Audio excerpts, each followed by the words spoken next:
What is going on, everybody? This is Deal Finding Friday, where we come to you and we show you how to use Privy to get deals the painless way. And I got my main man here, David Lamorte, the truth. What's up, bro?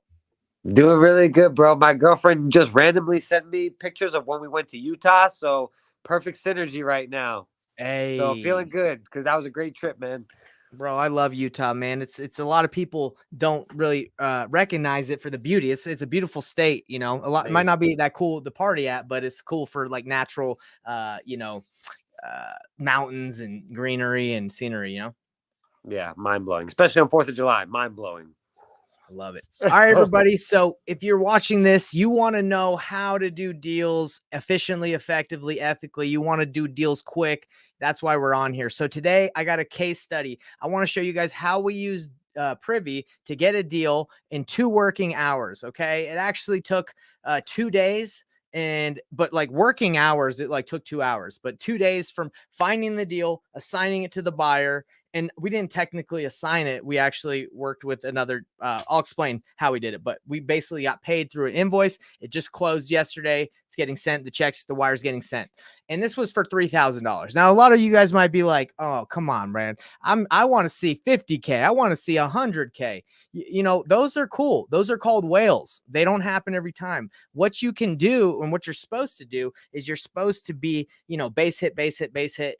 Be efficient, be effective, be consistent, and eventually and occasionally those big whales are going to come along. But you also got to be careful that when people post those big whales, they're showing you that big chunk of change they made, but they don't tell you that maybe it took them a year to do it. Maybe it took them a couple months. And that's happened. When you make big deals, sometimes it takes time. But what we're talking about today is how to do a deal in 2 hours working hours, how to do a deal quick, right? Because sometimes you need money fast. You need money now. I see a lot of people posting like on social media, like, bro, I got no money. I got to make deal. I'm like, well, whatever you're doing is probably not going to help you get a deal that quick. Like, let me help you, right? So I send this out to all the people who, are want to make money fast and they want to use Privy to do it. I'm going to show you exactly how I did it, step for step, so you guys don't have to guess about it. All right. And David, do you have anything you want to add to that? Any questions before we dive in to this Makes case study? perfect.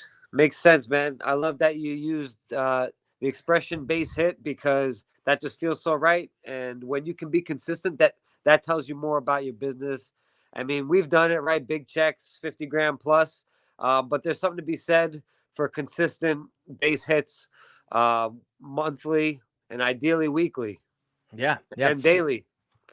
Daily, hourly, bro. No, I'm just kidding. Yeah, That'd literally. be tight. So this is the thing, everybody. Like, it does a lot for the mental state too, right? Like I've done big deals and I've had to wait months to do it. And sometimes you just, because you haven't gotten a deal in a while, you're like, man, am I really that good? Do I know what I'm doing? Like you question yourself, even if that big check's coming. But if you can do a tiny deal like this, well, I say tiny, but 3K for some people is great. For me, it's good. Dude, 3K, I'll take it. But Yep. for Big me, check. like these help me stay, on top and focus and motivate and be like, oh yeah, it's working, dude. There's deals and I'm in the thick of it. Really helps your mentality. So let's dive into this right here. So this is what happened, everybody. The painless flipping strategy that I teach is, look, there's enough deals that are currently on the MLS that are other wholesalers have. There's deals out there, right? Now you can go ahead and go off market. You can go do your own deals. That's fine. But those usually take more time. I know. You know how I know? Because I've done it. You got to pay. You got to have the lead come in. You got to filter through the leads. If it's cold calling or text, if it's pay per click, you got to get a hold of the person.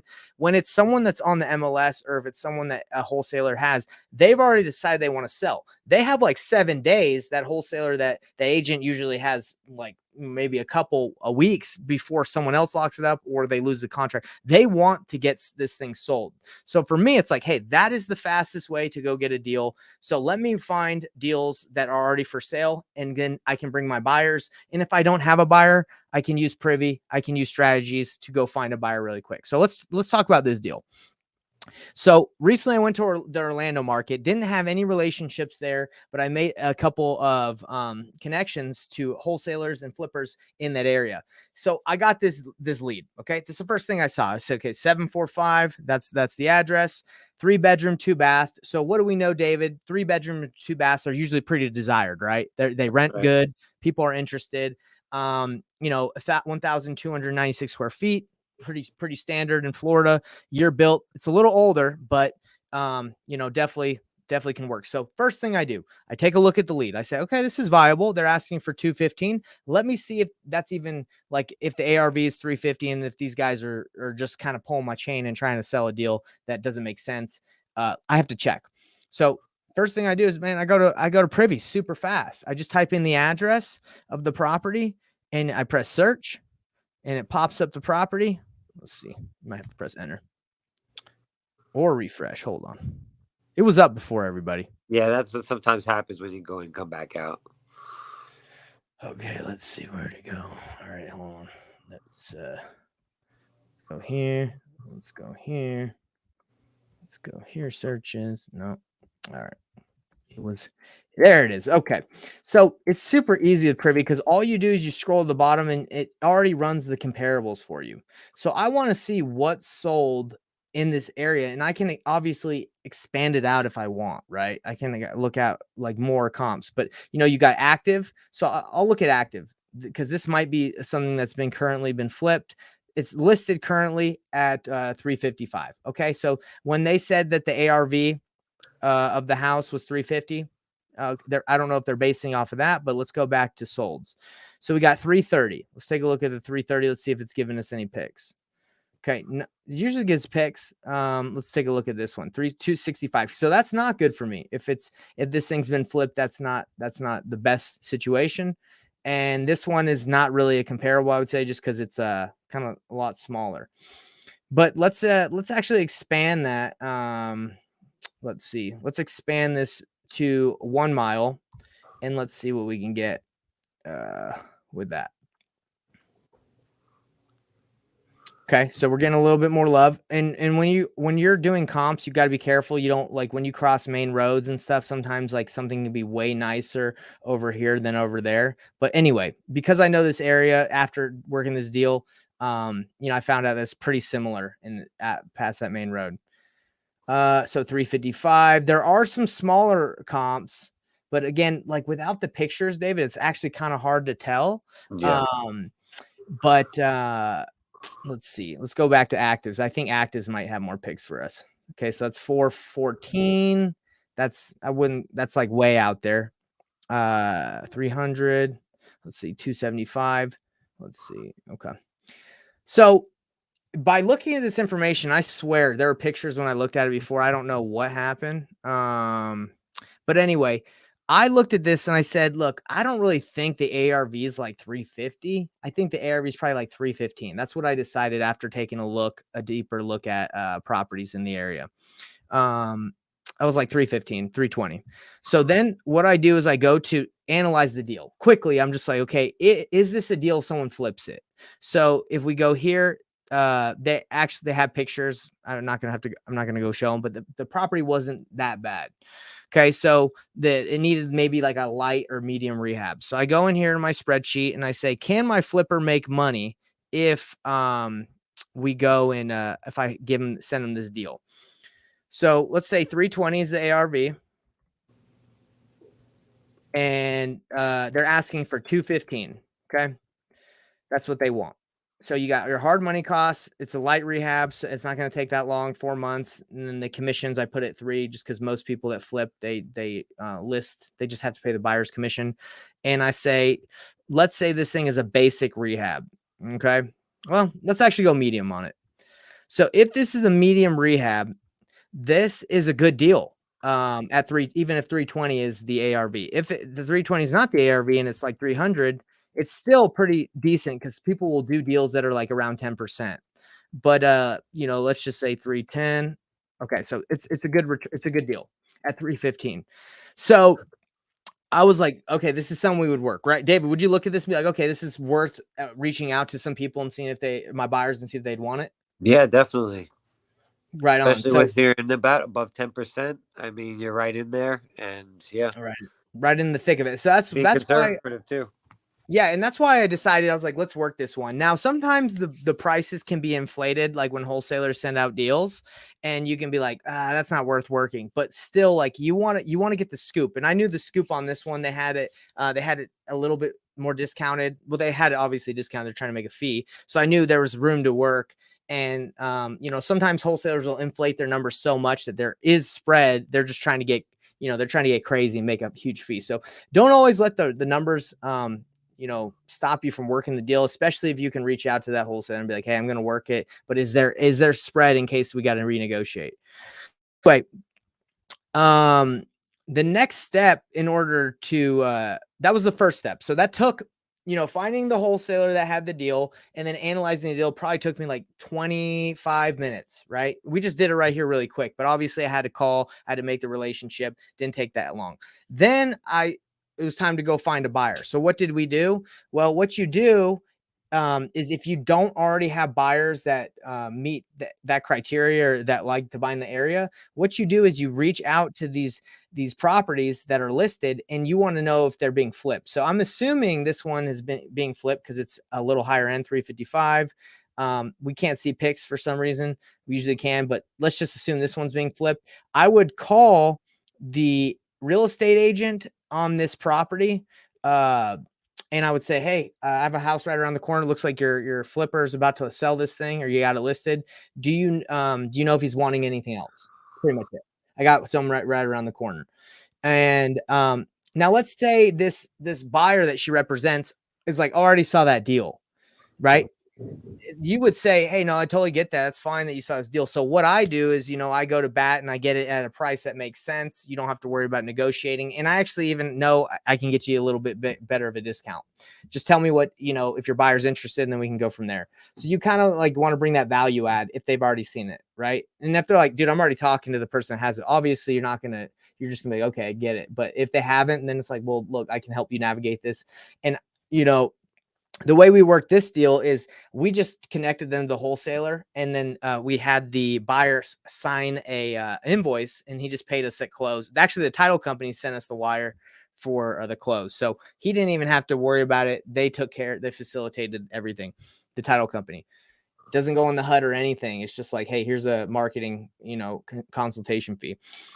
So we got look at this property. We were able to find a buyer. Now, we didn't actually find the buyer from calling the agent. We actually researched the person that bought it, LLC.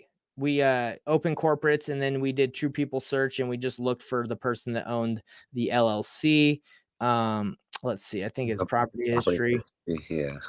Yeah. So you just go here to the buyer, and you reach out to the guy that bought it. This is that'd be Paul. And if it is an LLC, then you can do the research. But it looks like Paul bought it. We call him. Hey, Paul, you looking for something else? This might not be a flipper, just again because we can't see the pics. But that's pretty much it, guys. Like in a nutshell, it went from seeing the property, right, seeing the opportunity, then running analysis quickly to see if it's worth my time, and then I basically just said, okay, Privy, help me run that analysis. I did use the comparable thing. Then I reached out to my buyers and buyers that were in the surrounding areas, got someone that said yes. He put down his non-refundable earnest money within like an hour, $7,500, signed the paperwork with the wholesaler, and then we had him sign the invoice, and we got paid $3,000 and for 2 hours, no expenses or anything, no marketing spend.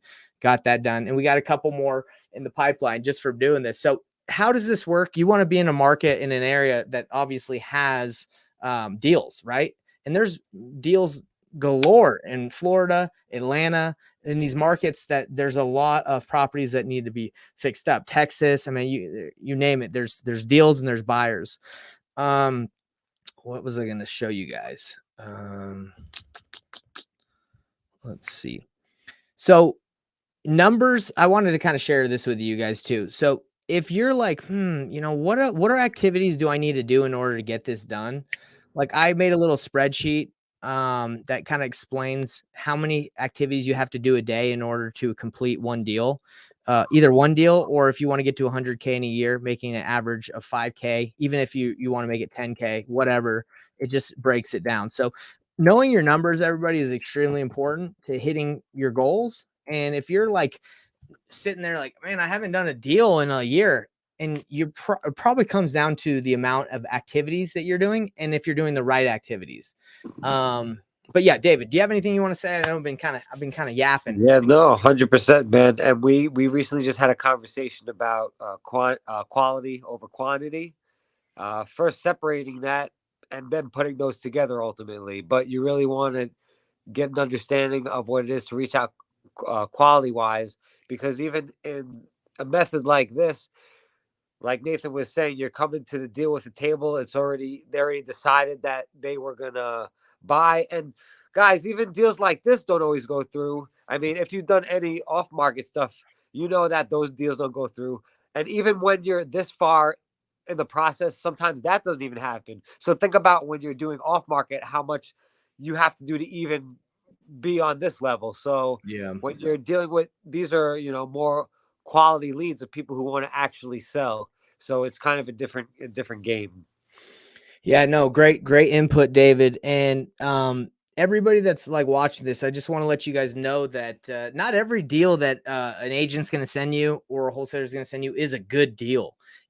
Good deals don't just like appear. A lot of people, like when they start this business, like, man, I can't find any good deals. It's like, bro, it's not so much that you find good deals, you make good deals happen. So for example, if this deal wasn't a good deal, I wouldn't just say, okay, this deal sucks. I would go back, I'd find out where my buyer wanted to be, and I'd say, hey, wholesaler, my buyer wants to be at 190. You're asking for 215. That's not going to work. Can you get it for less than 190 so we can get paid? And then, we'd make that deal happen. Right. And then he'd go back to that seller and be like, look, we've sent this to all our people. Nobody's interested unless it's for less, like, or I can't make it happen for unless it's, 180. That's like, you got to make deals happen. And they just don't, you don't just talk to a seller and then automatically they're asking for like 50K less, than what you're able to do the deal for. Like, that's not always going to happen. So just get that out of your head that like things just fall into place. You have to make them happen. You got to negotiate, you got to talk, and you got to, you got to run your numbers. You got to take action. Right. That's right. So I'm trying to think of anything else that I wanted to lay out, but Privy is an integral part. Like, it's a really important part of the process, guys, because like I said, it helps you run the comps, and then it helps you find the buyer by just looking at, reaching out to the agents or the LLCs that purchase the properties that look like they've been flipped there. It's as simple as that. So you need to be able to just go get the leads, network, and then go, start analyzing and doing that. So I want to show you guys, I made a little spreadsheet to kind of, not spreadsheet, like timeline to kind of help you guys through, like do this process. I'll go through it really quick, but I want to just nail on one point that will change and help everybody in their process. So first, you got to pick your market, and you don't want to be all over the place. You want to pick your market and set a goal to what you're trying to do. You want to find and get your buyer's criteria. You want to go to an area, start understanding what people are buying. And this, there's multiple ways to find buyers. They're all here. You want to search for deals. Okay. You can search on Privy. You can do online platforms, real estate agent, wholesalers. You want to analyze the deal. I just showed you, I use the calculator and I use Privy, and, and there's KPIs. You want to bring those deals to your buyers. Say, hey, buyer, what would you pay? Okay. That's it. What would you pay for this? You want to make the offer that the buyer gives you to the agent, to the wholesaler, and say, hey, this is what they can do. They're taking care of my fee, or, hey, let's split this fee 50-50. You negotiate whatever you want to make. Then you get closed, and then you get the check. And then the goal is, one close per week after you do this continuously. But the more you do this in a market, the better you're going to get, the better buyers you're going to get. So the one thing I want to focus on right now, before we wrap up this call, everybody watching or will watch, is this, everybody. Picking your market. It's extremely important to pick the right market and work in one market or two, one or two, but you can't be all over the United States. It's going to be impossible to generate and develop amazing relationships with buyers all over the United States. It's just too hard. I tried it. I did nationwide for like 2 years. I don't remember tons of buyers. It was kind of hard to sell deals because we're all over the place. And I see people, David, that try to dispo other people's deals, but they're trying to dispo people's deals all over the country. It's like, good luck. You're all over the place. It's going to be very, very difficult. And not only that, but they're sometimes trying to dispo deals that are in the middle of terrible markets, like terrible areas where flippers, they're not interested in flipping, or there's not enough flippers. There's not a high enough population where people are moving in and out, where flipping activity is huge. So I just want to let everybody know that you need to be in a highly populated area if you want to do this strategy, right? If you want to do off market, then you can roll the dice and try that anywhere. But if you do this, where you're helping move other people's deals quickly using Privy, using the strategy, you need to be in an area where there's a lot of deals to look at. 100%. Yes. Okay, let's see. Someone asked in the comments, how do I get access to this calculator? You know what? I probably shouldn't have shown the calculator because everybody's going to want it. I don't give it out. Everybody loves that calculator. Yeah. If you're talking about the goal setting calculator, like this thing to like, where the heck did that thing go? I don't give this out. This is just kind of for the people that I work with that do the strategy. But if you're talking about this thing, I do give out the wholesale analysis calculator. It just lets you analyze a wholesale deal. It doesn't like do flips or novations or burrs or anything else. If you want that, I have a free masterclass that I teach, and I give away this tab for free at the masterclass. You can just go to the Facebook group, Painless Flipping. It's at the bottom. You can join that, and that's how we'll get you this calculator for anyone that attends. You can check that out. It's free. Just go to the Facebook group or just type in painlessflipping.com. It's yours. We'll hook it up. But I just want everyone to just feel my passion and my fire. Guys, I've done deals that have taken 2 years. I just closed on one that took 2 years to do because it went through probate. It was crazy. And I ended up making like $7,000. No, it was $10,000 on it. But 2 years to make 10K, and I just made 3, and it probably could have been more, right? Because I could have asked for bigger than 3. I could have asked for 5, whatever. But yeah, man, it's just, you want speed. Speed is the key in this game. If it takes forever to do a deal, like that can really not kill your motivation. So if you guys want that speed, this is definitely a good strategy. Now, one thing I want to say is I do not just send out deals that aren't mine to my buyers without the permission of the agent, without the permission of the wholesaler, whoever has the deal. That's called daisy chaining, and that's not what I'm talking about. I'm talking about, I know this guy. I know David. So David, hey man, you got any deals that you need help moving? That's what we're talking about. And you're like, yeah, that's cool, man. Because if you go work a deal, you don't know the person, you're just trying it. You could be working that deal for a week or 2 days or even 2 hours. And then you call, hey, I got a buyer for you. They're like, what are you talking about, man? I just forgot to take that off of my platform. That was sold months ago, or it's already sold. Now, yeah. The cool thing about the one that we were talking about, David, this one that we did, it came out pretty hot. Like it came out that day, and then I think we tried it that day. And that same day, there was another buyer that came in at 215. Our guy actually offered 210.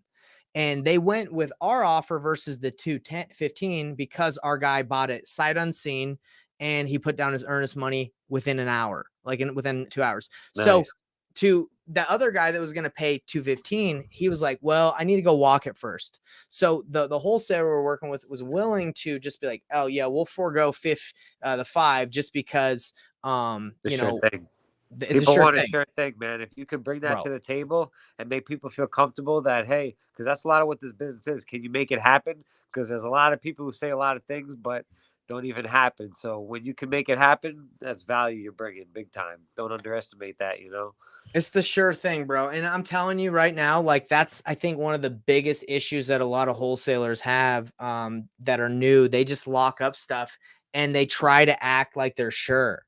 Bro, they're the farthest thing from sure. I used to do it too, bro. I used to do a lot. I would lock up a property and I wouldn't even be excited, bro. I'd be like, I hope I can sell this. And that's 100%. And that's the worst feeling, dude. There's nothing worse than a seller being like, okay, I'm ready to go. Let's sign. And you're like, yeah, okay. So I like to be transparent with sellers. We just had this seller that we're talking to off market they were like, yeah, we really need 380. And it was looking tight, dude. Like 380 might not work. So instead of being like, yeah, we can do it, we said, this is what we said to him. We said, hey, 380 is kind of tight, that's not going to work for us, but we have a large network of cash buyers. We know, what we can do is we can put this under contract and give us 5 days, and we'll reach out to our network and see if anyone's willing to pay 380, and we'll let you know. So that way it's fully transparent, it's locked up, and they know what's happening, right? So they're not going to be there at the end of the 5 days, like, all their stuff is packed and they're ready to move and be like, let's go. They're going to know exactly what's going on. So I like to do that in situations where deals are tight. Now, if it's a deal that is extremely discounted and it's a great deal, then obviously it's like, hey, I'm Take it either down. buying this or someone's picking it up. So that's not a problem. But I'd say 90% of the people you talk to, it's like tight deals, because when you run into people that are like, they're already asking for lower where it makes sense, like, yeah, that doesn't happen that often. So anyway, that's what I wanted everyone to know. I got some people watching on the live. Hey, if you have any questions or comments, throw it in there.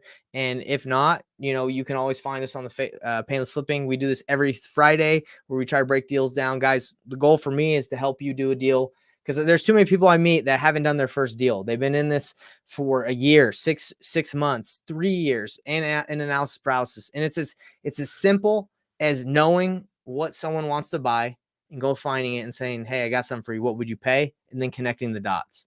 There's nothing too crazy. It's just finding the opportunity and using your time wisely. You got to use your time wisely. Yes, 100%. And I would say you want to make sure, the basics are important. Understanding what a house is worth by comping it. Privy is a huge help to do that. You want to make sure that you're matching bed and bath. You want to make sure that you're really comping, and then understanding from the investor's point of view. They usually want to make 10% or more. So, keep those things in mind, and those basics matter. They're back to the basics, right? All right. Well, I think the chat, not a lot of questions are coming through on the chat. Let's see. Let me check here.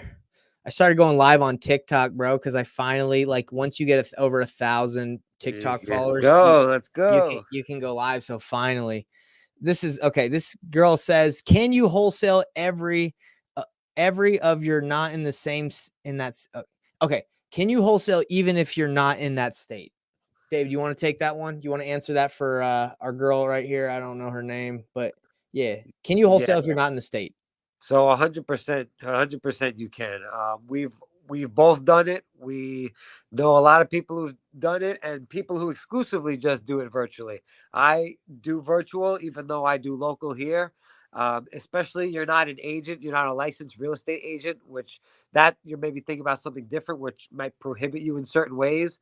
But since you're not a licensed real estate agent, you're an investor, and you're just straight up Americans Mm-hmm. are able to work with each other and contract out to each other, especially business wise. So, you recommend the LLC, but yes, you can 100% virtual wholesale and wholesale in other markets. You want to have good relationships. Doesn't mean it's 100% easy, but can you legally do it? Yes, you can. There you go. Nailed it, bro. I agree. And by the way, everybody, this deal, me and David at the beginning of this call, we're talking about, I live in Salt Lake City, Utah. I'm currently in Utah. And this deal is that we just did is in Florida. It's in Melbourne, Florida. David, I've never been to Melbourne, Florida. I have no idea where it is. I I know just it's know my probably, neighbors moved there back in the day. That's all yeah, I know. yeah. So to answer your question, everybody's question, like, David, I don't even know what this house really looks like, man. Like, I see this picture, but I told you I saw pictures. I can't even really remember them. Like, imagine doing this business, everybody, and not even really knowing or caring what the house looks like. That's not on you. That's on your buyer to be like, yeah, I like that, right? You obviously want to give them something that the numbers make sense, but really Yeah. it's up to them. So never been to that area. Don't know what the house looks like. Don't know what it smells like. Didn't have to walk it. Everything all virtually, all over the phone. It's honestly kind of crazy, man, that you can do Yeah. that. You don't Well, have to even get up out. I did this all from my office, like I'm just playing some 100%. drums and chilling, working, calling. What else? Let's see if there's anything else that came in. Yeah, conversations are valuable. I mean, we have all this stuff now, photos and technology, but I mean, not too long ago, everything was done with conversations, and people are afraid to have conversations. So if you can come in, have a conversation where that person can describe to you what the property is like. Maybe you can even have a conversation to have them get photos that maybe somebody doesn't have access. It might be not on the MLS yet. Maybe they just have it in their email, and you can help them. Okay, send me an email. So whatever you can do to work with them, because sometimes things are available. They're just not, everybody's not, a super well-oiled machine where their photos go right out there. They have links ready to go. I mean, how many people you speak with, you're like, oh, I'm interested in that property. The agent's like, actually, I kind of don't even know about that one. Or the Mhm. wholesaler's like, actually, we just have it under contract. I don't know, and I'll get back to you. And now you just flipped it, and now they're looking at you like, oh, this must be a real buyer. Like, Yeah, I'm going to get them. And now they're trying to validate you. that's right. So, Yeah. exactly, Providing that value right there. All right, man. Well, there's one last question coming in. It says, how do you obtain a proof of funds letter when wholesaling on market? Quickly, I'll answer this. Hard money lenders. That's where I got my proof of funds letter. You reach out to hard money lenders in your area or someone you know, check Facebook groups and just say, hey, look for a proof of funds letter. Any hard money lenders I can talk to. Hard money lender will send it to you. He'll, because in all reality, a hard money lender is going to fund you if it's a good deal. But anyway, answers your question. And we are out of here. I got another call. I got to hop on. David, actually, you remember that deal in that I told you about in Florida that my brother-in-law had? Yeah, yeah. Yeah, he's calling me right now. So let's see if we can work that one together. Everybody, peace out. We'll see you on next Deal Finding Friday. Later.